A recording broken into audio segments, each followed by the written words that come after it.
नमस्कार मंडळी, मी सदाशिव वामनराव आडकीने, राहणार इंजनगाव, तालुका वसमत, जिल्हा हिंगोली येथील शेतकरी असून मी मागील 2016 नॅचरल फार्मिंगमध्ये काम करतोय।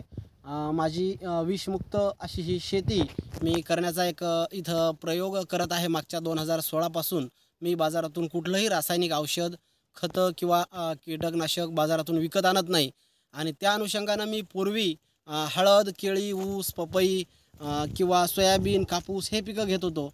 पण हा नदीचा बेल्ट असल्यामुळं इथं रानटी प्राण्यांचा उपद्रव जास्त आहे। इथं फार नुकसान होत होतं, जसे की आमच्या या एरियामध्ये बंदर, वानर, हरीण, जास्तीत जास्त रानडुकरं, ऊसाचा एरिया असल्यामुळं इथं खूप त्रास होत होता आणि त्याच्यामुळं मग त्याच्यावर काहीतरी पर्यायी योजना शोधते वेळेस किंवा पर्यायी पीक शोधते वेळेस मला हे आम्ही जे बाहेर राज्यात गेलो होतो, आम्ही वेस्ट बंगालला गेलो होतो, तिकडे हे करवंदाचं पीक सापडलं आणि हे करवंदाच्या पिकाची आम्ही इथं मागच्या 2019मध्ये नैसर्गिक पद्धतीने लागवड केलेली आहे।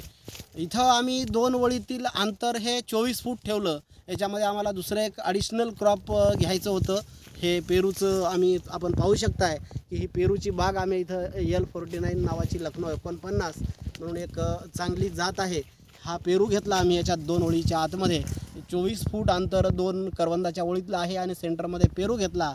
आणि जर कोणाला समजा पेरू जर लावायचा नसेल तर तुम्ही छोटे छोटे क्रॉप्स याच्यात ऊस आणि केळी सोडून बाकीचे छोटे पिकं जसे की कापूस, तूर, हळद, मूग, उडीद, चना हे पिकं याच्यात किंवा भाजीपाला हे पिकं याच्यात चांगले येऊ शकतात। पण ज्या शेतकऱ्यांना इथं फळबाग नाही लावायची आहे, याच्यामध्ये अल्टर क्रॉपमध्ये फळबाग घ्यायची नाही, त्यांनी हे अंतर 24च्या ऐवजी 16 जरी ठेवलं तरी खूप व्यवस्थित अंतर होते। आम्ही आता नवीन बागेत सुधारणा केलेली आहे, 4x16वर घेतलेले आहे नवीन बाग। आणि हे इथं आपण हे पाहू शकता की हे करवंदाचं खूप छान असं दुसऱ्या वर्षी चालू होणारा हा पांढरा गुलाबी असणारा हा वाण आपण इथं फळंसुद्धा पाहू शकता। आणि याच्यापासून आपल्याला चेरी, जाम, जेली, परत लोणचे, सिरप, ज्यूस असे बाय प्रोडक्टसुद्धा याचे बऱ्यापैकी होतात आणि याला जगभरातून प्रचंड अशी मागणी आहे। याला पृथ्वीवरचा कुठलाही प्राणी डायरेक्ट खाऊ शकत नाही, याला खूप काटे असतात आणि फळ हे लिंबूवर्गीय असल्यामुळे याच्यात खूप आंबट असल्यामुळं याला माणसंसुद्धा खात नाहीत किंवा रानटी प्राणीसुद्धा खात नाहीत, याचा तो एक प्लस पॉईंट आहे। आणि जर कोणाला समजा याची लागवड करायची असेल तर तुम्ही निश्चित करू शकता, फक्त सुधारित अंतर याचं जर नवीन तुम्ही 4x16 घेतलं तर खूप छान होईल। आम्ही इथं 5x24वर ही जुनी बाग आहे। इथं तसं पाहायचं झालं तर समजा 4x16चा जर विचार केला तर एक 650-700 रोपं आसपास इथं बसतात। जास्तीत जास्त एक 20-21 हजारामध्ये 1 एकराची लागवड होते आणि याला खूप असा खतं किंवा फवारणी असा खूप खर्चसुद्धा नाही।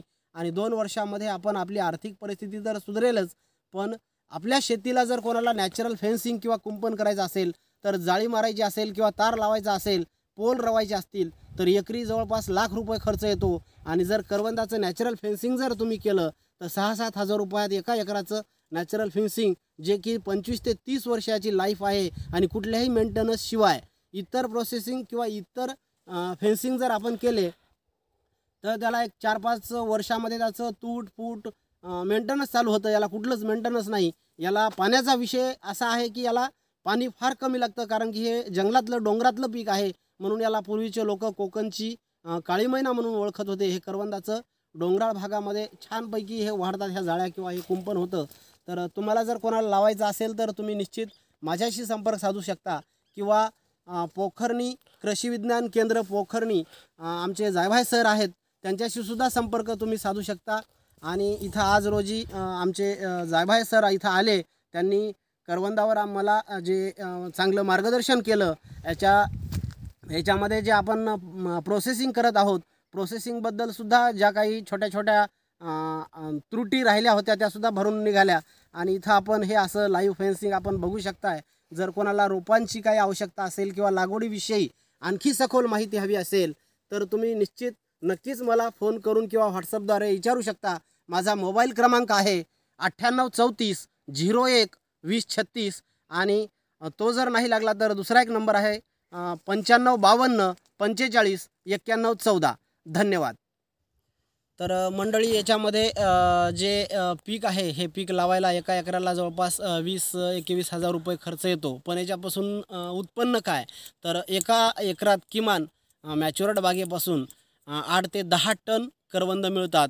आणि आज रोजी चालू असलेला याचा एक 55 ते 60 रुपयाचा दर जर विचार केला, आपण 50 रुपयाचा जरी दर धरला, तर याच्यामध्ये नाही म्हणलं तरी एकरी एक 4-4.5 लाख रुपये याच्यातून मिळतात.